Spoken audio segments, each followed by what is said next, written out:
dark, it's gloomy, and it's raining. The umbrellas are out here at the Cannes Film Festival. There isn't a lot of action happening outside because there's thunder, there's lightning, and well, let me take you indoors to see what's happening there. Aranyer Din Ratri was made by Satyajit Ray back in 1970 and it was nominated for the Golden Bear at the 20th Berlin International Film Festival in 1970. The film is based on a story by Sunil Gangopadhyay and it stars Soumitra Chatterjee, Shubhendu Chatterjee, Samit Bhanja, Rabi Ghosh, Aparna Sen, Simi Garewal and of course Sharmila Tagore.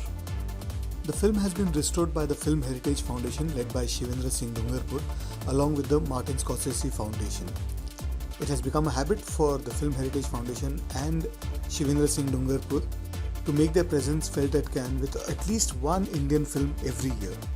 Director Wes Anderson, who has made popular films like The Grand Budapest Hotel and many more, presented the film. He is a self-confessed fan of Satyajit Ray and he's also used music of Ray's films and by Satyajit Ray in his own movie The Darjeeling Limited. It was a jam-packed screening at the Buñuel Theatre at the Cannes Film Festival where hundreds of cinephiles from all around the world gathered to watch Ray's restored masterpiece. Other well-known directors like Alejandro Inarritu was also present in the audience along with cinematographer Darius Khondji.